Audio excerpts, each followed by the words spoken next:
이번 주도 지난주에 앉으셨던 자리에 앉으셨죠? 옆에 좌우를 보시면 아마 또 비슷한 분이 앉아 계실 겁니다. 반갑습니다. 예수님 제자 됩시다.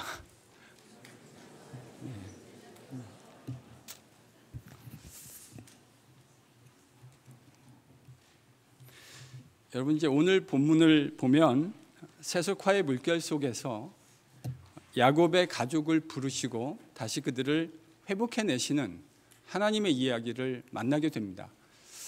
읽었던 이 본문, 오늘은 이제 5절까지 제가 보고요. 이 똑같은 본문으로 다음 주에 다시 더 두 번째, 회복 이야기의 두 번째 부분을 여러분과 함께 묵상해 보고자 합니다. 우리가 묵상한 게 이거죠. 여러분, 야곱의 세속화는 야곱만으로 끝나지 않았어요. 야곱의 세속화가 그의 자녀들의 세속화로 직접적으로 연결되어졌습니다. 야곱이 가나안 땅의 풍요를 쫓아 그 문화에 정신이 팔려 하나님 약속 다 잊어버린 채 살아가고 있는 동안 야곱의 자녀들도요, 그렇게 살았습니다. 그 세속적 가치관을 그들이 추구하며 살았다는 것을 저희들이 성경을 통해 보게 됩니다. 여러분, 이런 상황 속에서 하나님은 무엇을 하셨습니까? 직접 나타나셔서 뭐라 말씀하지는 않으셨지만 끊임없이 상황을 통해서 그들이 처해 있는 다양한 상황 속에서 웨이크업 콜을 주시며 그들이 하나님에게 돌아오기를 하나님은 끊임없이 요청하고 계셨습니다. 근데요, 야곱은 이걸 깨닫지 못하고 깊은 영적인 잠을 자고 있었습니다. 야곱은 하나님과 약속은 까맣게 잊어버린 채 세겜에 오랫동안 머무르고 싶었던 겁니다. 근데요, 그렇게 할 수 없게 되었어요. 그의 계획은 세겜 땅에 머물러 있고 싶은 거였는데 그렇게 할 수 없게 됐어요. 자신은 의도하지 않았지만 아들들이 세겜상에 있는 모든 남자들을 다 죽이지 않았습니까? 그래서 이제 떠날 수밖에 없는 상황이 되었습니다. 주변에 이 소식을 들은 가나안의 다른 족속들이 야곱과 그의 패밀리를 가만둘 리 없기 때문입니다. 이제 바로 그때 상황을 통해 말씀하셨던 하나님이 드디어 나타나십니다. 1절입니다. 그리고 뭐라고 야곱에게 말씀하시는가? 1절을 같이 읽겠습니다. 시작.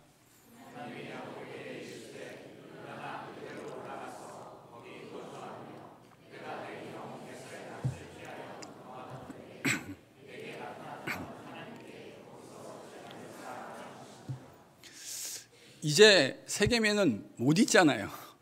어떻게든지 떠나야 되는 상황이 됐는데 어디를 가야 될지 야곱은 방향을 잃어버리고 있었습니다. 그때 하나님이 나타나셔서 어디로 올라가래요? 베델로 올라가라. 거기서 거주하며. 네가 살아야 할 곳은 세겜이 아니고 베델이야.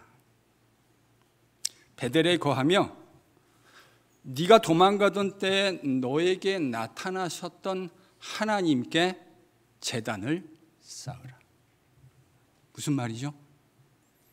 야곱 인생의 가장 절박했던 순간 아닙니까? 자기 형이 자기를 죽이려고 하는 이 기막힌 순간에 그는 어쩌면 자연스럽게 하나님을 찾았을 거예요. 그 하나님이 그 베델에서 길 위에서 야곱을 만나 주셨습니다. 하나님은 이제 야곱에게 그걸 떠올리라는 거예요. 네가 가장 절박한 순간에 나를 만났던 바로 그 베델의 하나님, 그 하나님을 떠올리고 하나님만 예배하는 인생으로 살아가라고 초청하시는 겁니다. 정말 그랬습니다. 야곱은 베델에서 하나님을 인격적으로 만났습니다. 그는 하란 땅에서 하나님이 함께하여 주시는 것이 어떤 것인지를 경험했습니다. 하나님이 함께해 주지 않으셨으면 여러분, 이런 장인이 세상에 어디 있습니까?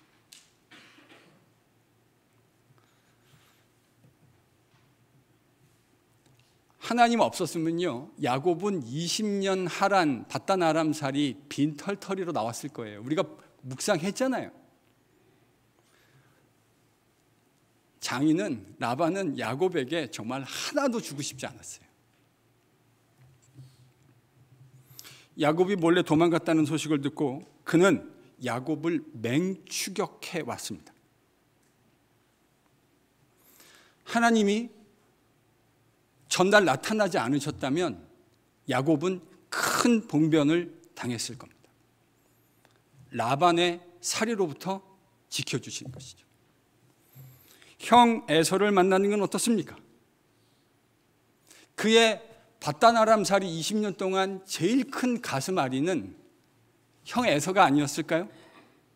나를 죽이려고 했던 그 형. 형 에서의 이름을, 형이라는 그 따뜻한 이름인데 그 이름을 떠올릴 때마다 그는 가슴 한편이 조여져 오는 것을 경험했을 거예요. 근데 그 형을 만나는 일, 하나님께서 400명의 군사를 이끌고 나왔던 에서의 살이를 잠재우셨습니다. 어떻습니까? 베델에서 하나님 하신 약속들이 그의 인생 20년 바단 아람 살이 동안 완벽하게 이루어지고 있는 것을 우리가 확인하게 되는 것 아닙니까? 말씀하신 하나님, 그 말씀을 야곱의 인생 가운데 신실하게 지켜가시는 바로 그 하나님, 야곱이 그 하나님을 경험한 거죠. 여러분, 이 정도면 이제 야곱의 인생은 하나님만을 온전히 섬기는 인생으로 사는 것이 당연할 겁니다. 근데 여러분 보세요. 세겜 사는 동안 야곱의 모습이 어땠습니까? 그는 하나님을 알기 때문에 하나님께도 한 발, 세상에 있는 것 너무 좋으니까 그것에도 한 발, 양다리 걸치는 모습으로 살았던 겁니다. 이 기간 동안에도 하나님은 세겜에 거주하고 있던 야곱에게 이미 살펴보았던 것처럼 다양한 상황을 통해 웨이크업 콜로 말씀하셨습니다. 근데 이제 하나님이 나타나셨습니다. 그리고는 야곱이 어디로 걸어가야 하는지 분명하게 말씀해 주십니다. 모든 것이 선명해졌습니다. 야곱은 세겜을 떠나 이제 베델로 올라가야 했습니다. 근데 여러분, 이게 쉬운 일이 아닙니다. 이게 쉬운 일이 아니에요. 왜 그렇죠? 야곱의 상황을 한번 생각해 보세요. 야곱의 아들들이 세겜 족속을 전멸시키지 않았습니까? 여자랑 아이들 빼놓고요, 남자들은 다 죽였어요. 할례받고 고통받은 데 있는 사람을 하나님 백성의 표식을 삼는 언약의 상징을 빙자하고 이용해서 치사하고 졸렬하게 사람들을 전멸시켰습니다. 야곱이 지난주 30절에서 얘기했던 것처럼 고약한 냄새를 풍기게 만들었다. 너희들 때문에 내가 여기 더 이상 살 수 없게 되었다. 가나안 족속이 우리보다 수요가 많고 훨씬 더 군사적으로 뛰어난데 우리가 그것을 당해낼 수 없다. 우리 이제 다 망했다. 이런 상황 인식이라면 야곱이 지금 해야 할 일이 뭐죠? 가나안 족속으로부터 빨리 도망가는 겁니다.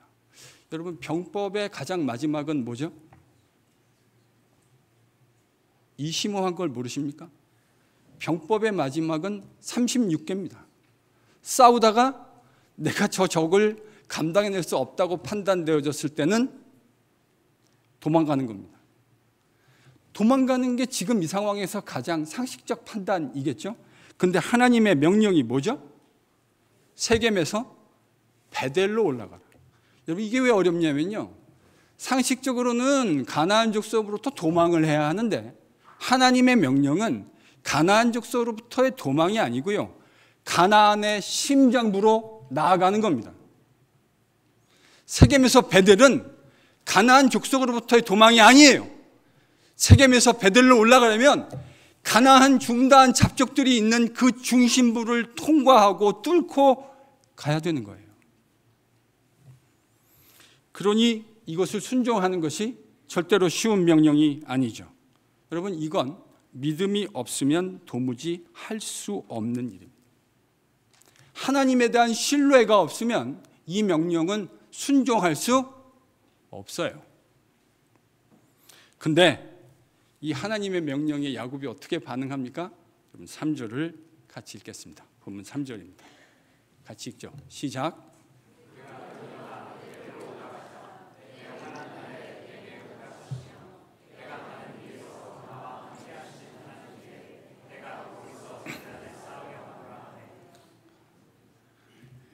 베델로 올라가는 건 가나안 족속의 심장부로 들어가는 거예요. 도망이 아니라 그 가운데 포위되고 추락되는 꼴이에요. 근데요, 이 기막힌 하나님의 말씀 앞에, 이 명령 앞에 야곱이 순종합니다. 드디어 순종합니다. 그동안 함께 하셨던 야곱과 함께 해주셨던 그 하나님을 그가 신뢰하기로 결정한 것입니다. 전 여기서요, 하나님을 경험하는 그 경험과 그 경험 속에서 하나님이 우리를 믿음으로 훈련시키는 것의 중요성을 묵상하게 됩니다. 절체절명의 순간이죠. 벌집을 건드려 놓은 거잖아요. 근데요, 그 벌집 한복판으로 들어가야 돼요.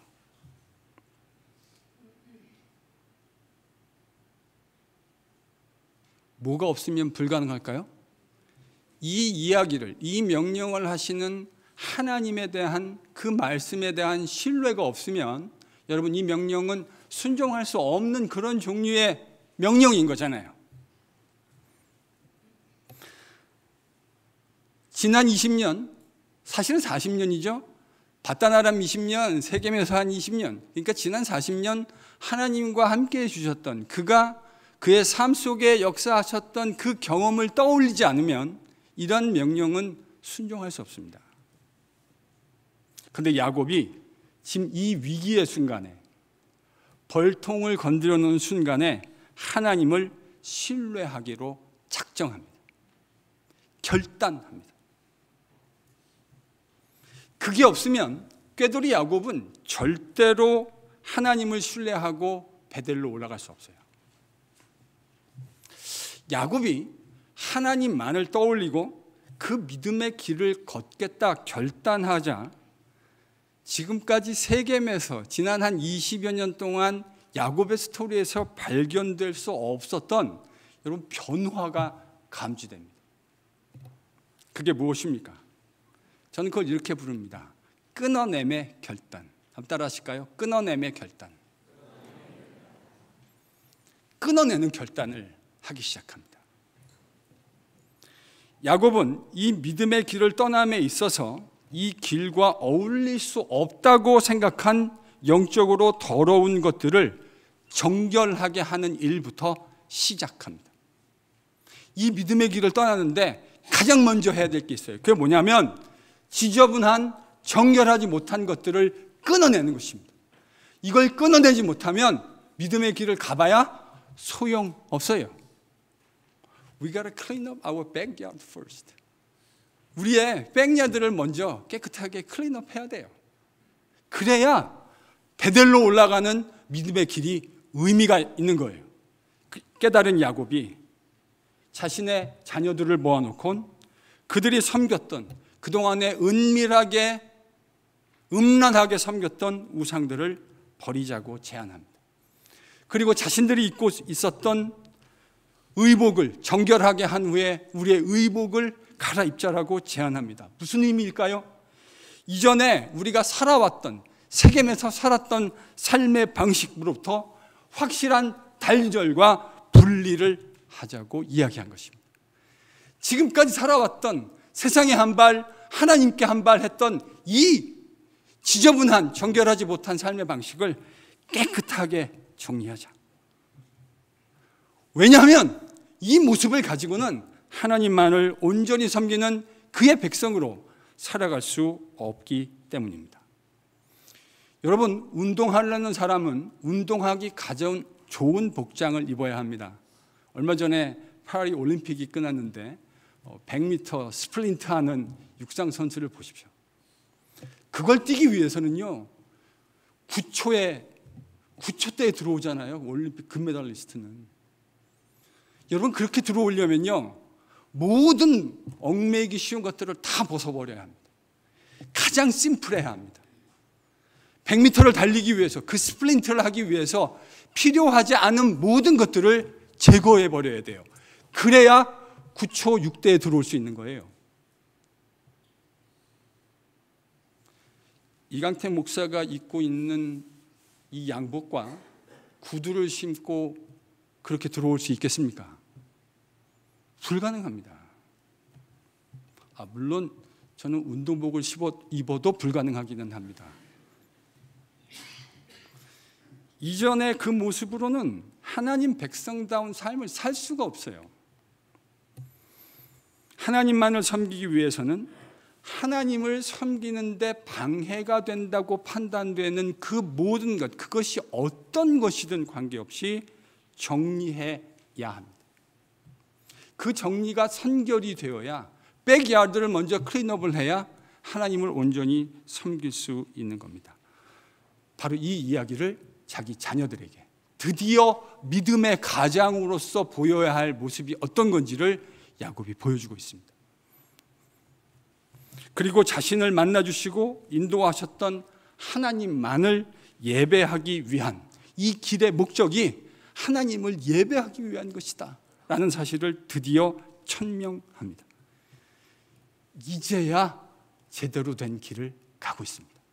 이게 야곱이 진작 형 에서와 헤어지고 난 다음에 진작 걸어갔어야 할 길이에요. 20년이 딜레이가 된 거라고요. 그 믿음의 결단을 위해서 믿음과 어울리지 않는 것들 있잖아요. 그건 다 정리하셔야 합니다. 지금 야곱이 그 자녀들에게 그 결단을 촉구한 거예요. 여러분의 믿음 생활에서 하나님을 섬기는가 어울릴 수 없는 것들, 그러니까 뭐가 떠오르셨어요?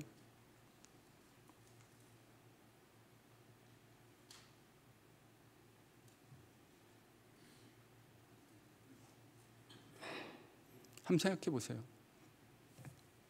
내가 지금 하나님만을 섬기기 위해서 결단하고 버려야 할 것들 떠올리십시오. 오늘 이 설교를 끝나고도요, 집에 가셔서 곰곰이 묵상해 보십시오. 내가 뭘 잘라내야 하는가. 두 가지 여러분하고 좀 나누고 싶습니다. 수많은 것들이 있을 텐데요. 여러분, 우리가 돈을 사랑하는 것을 잘라낼 수 있기를 축복합니다. 여러분, 돈을 사랑하는 것이 일만 죄악의 원인이 됩니다. 돈 사랑하는 것 잘라낼 수 있기를 축복합니다. 여러분, 음란한 거 잘라내십시오. 하나님을 예배하는 것과 함께할 수 없는 음란함이 여러분의 삶 가운데 있다면 그 또한 잘라내야 합니다. 유튜브 알고리즘도 책임지세요. 애들이 봤을 때 부끄러운 것 가지 마세요. 그거 잘라내야 합니다. 그걸 잘라내야 하나님만을 예배하는 진짜 예배자로 살 수 있어요. 여러분, 이 결단이 저와 여러분에게 일어날 수 있기를 축복합니다.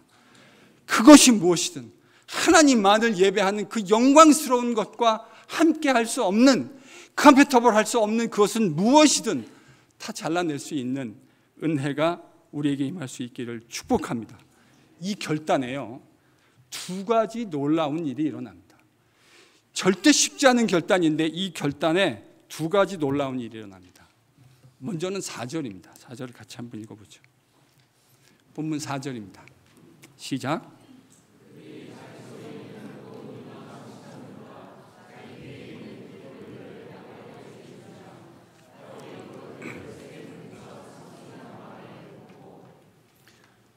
야곱이 결단했잖아요. 여러분, 적의 심장부로 들어가는 결단은 이건 아무나 할 수 있는 결단이 아닙니다. 근데 결단했어요. 근데 놀라운 일이 일어납니다. 그건 뭐냐면 야곱의 패밀리 안에 각성이 일어났다는 거예요. 저는 이게 기적과 같은 일이라고 생각합니다. 아니, 우상 섬기며 살던 사람들이 이 야곱의 결단 앞에 자녀들이 어떻게 반응했냐면 자신들이 가지고 있었던 금붙이 우상과, 그러니까 이게요, 가치 없는 밸류리스한 것들이 아니에요. 금붙이로 우상을 만들었다고요. 생각해 보세요. 이게 얼마나 밸류어블한 아이템이었을죠. 그리고 그것과 관계된 귀금속들을 순순히 내어놓았습니다. 희한하지 않습니까? 이런 건 쉽게 내어놓을 수 있는 것이 아닌데 야곱이 결단하니까 그의 가족 안에 의미 있는 변화가 일어나기 시작했습니다. 누구의 결단이 이런 변화들을 만들어냈죠? 야곱의 결단입니다. 물론 하나님이 하신 일입니다. 그러나 하나님의 말씀 앞에 순종하는 사람의 그 결단을 하나님이 사용하셔서 야곱에게만 변화를 만드신 게 아니고 야곱의 자녀들에게까지 변화를 만들어내신 겁니다. 하나님이 하신 일입니다. 그러나 야곱의 순종이 도구가 되었습니다. 하나님은 우리의 순종을 사용하십니다. 보세요. 야곱이 결단하니까 하나님이 일하시죠. 야곱이 결단하니 하나님이 일하십니다. 이번에도 바다나람에서 그렇게 신실하게 인도하셨던 그 동일한 하나님이 야곱의 인생 가운데 나타나셔서 내가 여기 있다. 내가 너의 전능한 하나님이 되신다. 라는 사실을 그에게 확인시켜 주신 겁니다. 두 번째 놀라운 일이 또 발생합니다. 여러분 본문 5절입니다. 5절을 같이 읽겠습니다. 시작.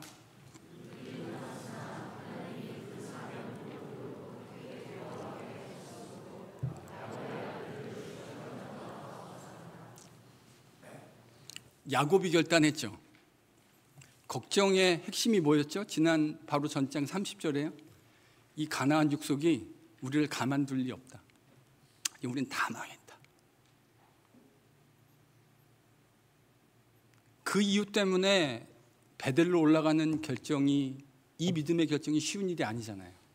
근데 야곱이 결단하고 끊어야 할 것들을 결단하고 다 끊어버리니까 하나님이 역사하십니다. 가나안 족속, 그들이 떠났으나 무슨 말이죠? 세겜에서 가나안 땅의 중심부로 올라갔으나, 그러나 가나안 족속들이 손을 대지 않습니다. 아니, 손을 댈 수 없었습니다. 이유가 뭐라고 5절이 기록했죠? 하나님이, 따라하실까요? 하나님이 사면고울을 크게 두려워하게 하셨기 때문에. 여러분, 이 문장에서 우리가 눈을 크게 뜨고 바라봐야 할 단어가 뭐죠? 하나님. 야곱이 결단하니까요, 하나님이 일하십니다. 상황은 이렇죠. 지금은 도망가도 시원치 않을 상황이에요. 그런데 그가 결단하니 야곱과 그의 패밀리가 가나안인들로부터 도망간 게 아니라 도리어 그들의 중심부로 나아갔는데 아무도 그들에게 손을 댈 수 없었습니다.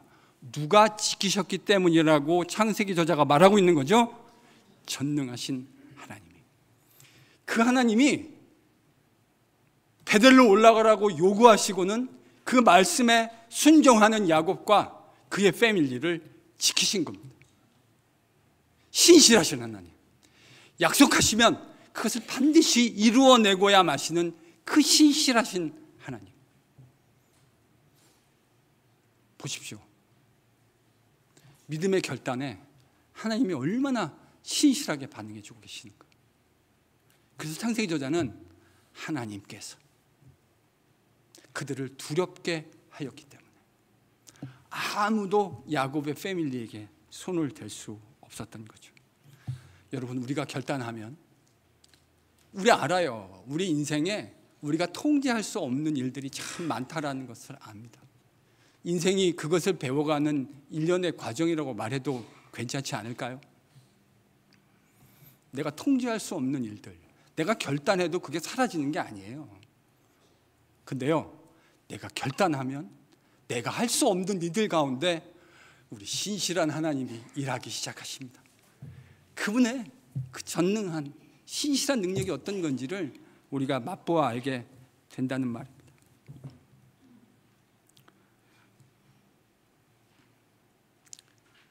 그러니까 여러분, 믿음으로 한번 걸어가 보십시다. 야곱도 이 길을 믿음으로 걸어갔는데 우리도 한번 믿음으로 멋지게 한번 걸어가 봅시다. 하나님이 우리의 인생 가운데 어떻게 함께하여 주시는지 그 하나님을 맛보아 알고 싶지 않으십니까? 우리 주님이신 예수 그리스도 그 한 분만을 신뢰하며 우리 마음을 힘들게 하고 걱정하게 하는 바로 그것을 내려놓고 믿음으로 결단하고 야곱처럼 여러분 이 믿음의 길을 한번 걸어가 보십시다. 주의 성령께서 우리와도 함께해 주실 겁니다. 그의 의로운 신실한 손으로 우리를 붙들어 주실 겁니다. 하나님을 의지하는 자가 어떻게 절망하지 않고 실망하지 않을 수 있는지를 깨달아 알게 해 주실 겁니다. 믿으실 수 있는 내가 임할 수 있기를 축복합니다. 사랑하는 성도 여러분, 저는 오늘 본문을 반복해서 묵상하면서 제 마음에 떠오르는 문구가 하나 있었어요. 이번 주간 제 마음에 이 문구가 계속 떠올랐어요. 한번 따라해 보실까요? 결단이 없으면 회복도 없다. 뭐가 없으면 회복이 없다고요? 결단이요. 오늘 본문을 보세요. 하나님의 회복의 놀라운 역사가 일어나고 있는데 이 역사에 뭐가 하나 선행되어졌죠? 야곱의 결단입니다. 야곱의 결단이 있어서 하나님이 일하십니다. 하나님은 행하지 못할 일이 없으세요. 그런데 하나님은 우리를 늘 그분의 거룩한 일에 파트너로 같이 부르시고 싶으세요. 그 일을 위해서 우리에게 선행돼야 할 것이 무엇입니까? 결단입니다. 결단입니다. 믿음의 결단입니다. 믿음의 결단이 선행되어야 하나님이 일하시는 것을 내 인생 가운데 경험할 수 있게 되는 거예요. 결단을 하실 수 있는 여러분 되실 수 있기를 바랍니다. 이 이야기를 듣고요, 오늘 집에 가서 내가 끊어야 할 것이 무엇인가를 생각해 보세요. 그리고 끊어내세요. 그걸 끊어내야 하나님과 함께하는 영광스러운 예배의 자리에서 예배자로 세워지는 축복을 경험하게 되는 거예요. 여러분, 이제 우리도 영적인 세겜을 떠나 영적인 베델로 올라갈 때가 되었습니다. 그 베델로 올라가는 길에서 야곱처럼 우리에게도 먼저 버려야 할 것들이 있습니다. 세상이 우리 안에 심어준 그 성공주의 가치관, 돈을 벌어야 한다는 가치관, 여러분 이 가치관들을 복음의 칼날로 잘라낼 수 있는 결단이 저와 여러분에게 일어날 수 있기를 축복합니다. 그러면 하나님 제대로 섬길 수 있게 됩니다. 그 거추장스러운 것들을 주렁주렁 우리 삶 속에 달고 있으니 우리 믿음의 경주에서 속도가 나지 않는 이유를 이제는 좀 알 수 있을 것 같지 않습니까? 그 거추장스러운 것들이 우리 삶에 붙들려 있으니 여러분 달릴 수가 없죠. 믿음의 경주에 속도가 나지 않는 거예요.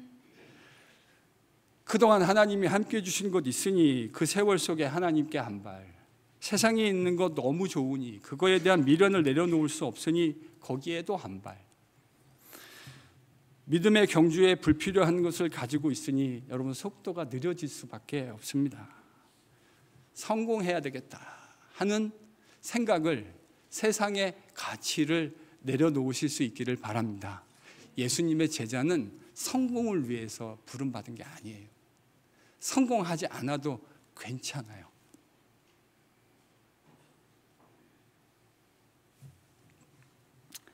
세상을 살면서 죄악의 모양으로 우리가 가지고 있었던 것은 그것이 어떤 것이든 다 끊어낼 수 있기를 바랍니다.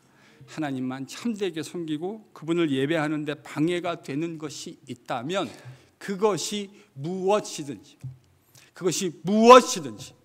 끊어낼 수 있기를 바랍니다. 사실요, 오늘 설교를 제가 준비하면서 제 마음속에 들었던 제일 펀더멘탈한 질문은 사실 이거예요. 이 모든 빌드업의 과정이 필요하기는 하지만 제 마음속에 가장 한 주간 동안 깊게 저를 붙들고 있었던 질문이 하나 있는데 그건 이겁니다. 왜 하나님은 야곱에게 베델로 올라오라 하실까? 야곱아, 베델로 올라가.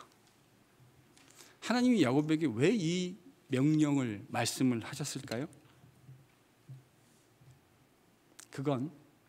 그게 야곱이 가장 행복하게 살 수 있는 최선의 방법이기 때문입니다. 아멘? 야곱이 행복하게 살 수 있는, 사실 우리가 열심히 세상에서 노력하고 밤잠도 못 자가면서 비즈니스하고 공부하고 학위를 받고 좋은 직장에 가려고 하는 이유가 뭐예요? 왜 이렇게 열심히 공부해요? 홍보 경제. 행복하게 살고 싶어서.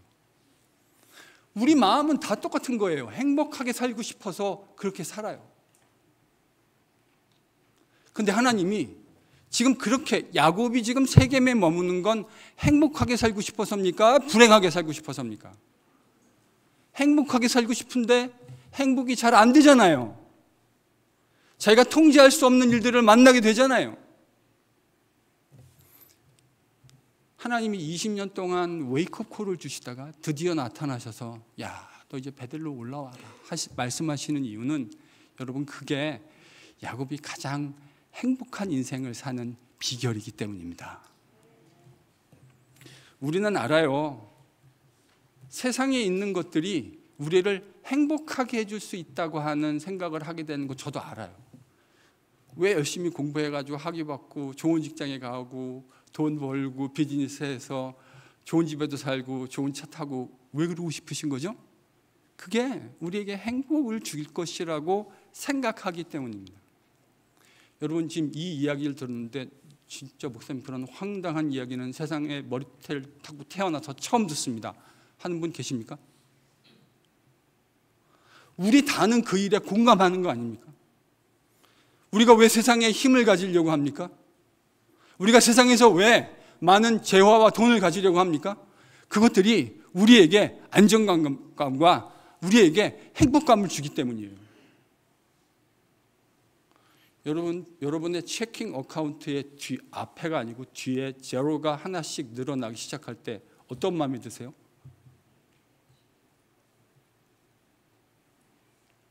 어떠세요?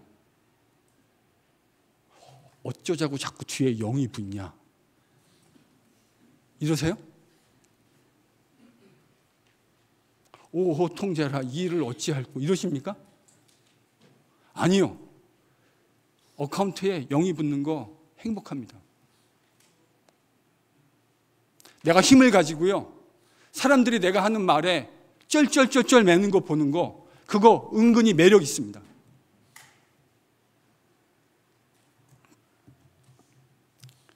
우리는 그런 것들이 우리에게 안정감과 행복감을 줄 수 있다고 하는 사실을 잘 알고 있습니다. 그런데 지금부터 중요해요. 그런데요. 그거 반쪽짜리인 거 아십니까? 행복감이 없는 거 아니에요. 행복감이 있고요. 안정감이 있어요. 그래서 우리가 속는 거예요. 여러분 새빨간 거짓말이라면 속겠습니까? 안 속겠습니까? 안 속습니다. 어떤 거짓말이 때문에 속냐면 그럴듯한 거짓말이기 때문에 속는 겁니다. 그럴듯한. 진짜 그럴 것 같거든요. 힘을 가지고요. 돈을 가지고 그러면 안정감이 오고요. 기쁨이 오고 행복감이 온다고 생각합니다. 부분적으로 맞습니다. 여러분 그거 아시죠? 반쪽짜리 진실은 진실입니까? 거짓입니까? 거짓입니다. 반쪽짜리는 거짓이에요. 왜 하나님이 그로 하여금 베델로 올라오라 하시는가? 최선의 길은 다른 데 있기 때문입니다. 아멘? 최선의 길은 다른 데 있기 때문이에요. 세상에 성공하고 부를 가지고 권력을 가지고 힘을 가진다고 행복해지는 것이 참 행복이 주어지는 것이 아니라는 사실을 하나님이 너무나 잘 알고 계시기 때문입니다. 인간이 가장 행복하게 살 수 있는 비결은 부를 축적하고 힘을 쌓는 것이 아닙니다. 인간이 가장 행복해질 수 있는 비결은 우리를 지으신 창조주 하나님을 기억하고 그 하나님을 예배하는 것입니다. 그 하나님을 예배하기 시작할 때 그 인생에 그런 것들로는 느낄 수 없는 참된 기쁨과 안식과 평강과 영광이 무엇인지를 깨닫게 되는 거예요. 제가 하나님을 섬기고 우리 주님을 예배하면서 깨닫게 된 가장 펀더멘탈한 진리가 이거예요. 여러분, 하나님을 예배하고 그 창조주와 구원자를 기억하는 자는 어떤 상황을 처하든지 만나든지 그 안에서 참된 안식과 기쁨과 영광을 누리게 됩니다. 제가요, 그래서 이걸 이렇게 불러요. 한번 따라해 보실까요? 예배자의 안식과 기쁨과 영광. 예배자의 안식과 기쁨과 그 진짜 영광이에요. 우리 창조주 하나님을 인생의 중심에 모셔드리고 그분을 예배하고 그분만을 경배하는 인생에는요, 세상에 있는 것들로는 좋게 채울 수 없고 만족함을 줄 수 없고 참된 안정감을 줄 수 없는데, 하나님을 예배하는 인생 가운데 이것이 회복된다라는 진리를 제가 깨닫게 되었어요. 여러분, 하나님만을 예배하면, 우리 주님만을 예배하면 그 안에 참된 안식이 있습니다. 그 안에 참된 기쁨이 있습니다. 하나님을 예배하는 자만이 누리는 그 영광이 있습니다. 여러분, 궁금하시죠? 지금 제가 이 이야기를 하는데 이 이야기에 공감되시는 분들도 계실 것이고, 어떤 분은 그게 뭐지 하시는 분들도 계실 수 있을 것이라 생각합니다. 여러분, 이제부터요, 눈을 한번 크게 뜨시고, 우리 교회도 있어요. 그런 예배자들, 진짜 예배자들이 계시거든요. 한번 봐보세요. 눈을 크게 뜨고, 야, 저 장로님은, 저 집사님은, 저 형제는, 저 자매는 왜 이렇게 어려운 일들을 겪고 지나가는데도 그 안에서 안식을 누리고 하나님이 함께해 주시는 그 안정감 속에 평온한 기쁨과 감사와 영광을 누리며 살아가는가? 정말 눈을 크게 뜨고요, 한번 관찰해 보세요. 혹시 이게 남의 이야기로 들리는 분들이 계시다면 여러분 안에 하나님이 그와 같은 일들을 이루어 가시기를 축복하며 기도합니다. 하나님이 그 아름다운 일들을 여러분 속에 이루어 가시기를 기도합니다. 우리 교회 안에 분명히 있습니다. 그런 분들의 삶을 한번 눈을 크게 뜨고 관찰해 보세요. 거룩한 관찰을 한번 해보세요. 그러면 그분들은 어떤 삶의 순간을 지나가든, 때로는요, 나 같았으면 좌절되고 절망돼가지고 쓰러져서 세상 다 끝낸 것처럼 생각할 것 같은데, 그 속에서도 여전히 어떻게 일어서서 하나님을 바라고 그분을 예배하고 그 예배자가 누리는 그 영광, 세상이 주는 싸구려 가짜 말고 하나님만을 예배하는, 우리 주 예수 그리스도만을 예배하는 자가 누리는 그 진짜 영광, 그 영광스러움 가운데 압도되어서 하나님을 예배하고 살아가는 그 기쁨, 저는 하나님을 예배하면서 이걸 배웠어요. 여러분, 가짜를 이길 수 있는 가장 강력한 무기가 뭔지 압니까? 가짜를 포기할 수 있는 가장 강력한 무기가 뭔지 아세요? 진짜가 뭔지를 아는 거예요. 진짜가 뭔지를. 가짜에다가 우리의 이 귀한 인생을 탕진하고 낭비하는 것이 아니라 진짜 우리의 생명을 걸어야 할, 거기에 우리의 목숨을 바쳐야 할 진짜를 붙드는 겁니다. 하나님을 예배하는 그 예배자의 영혼에는 하나님이 세상은 좋게 상상할 수도 없는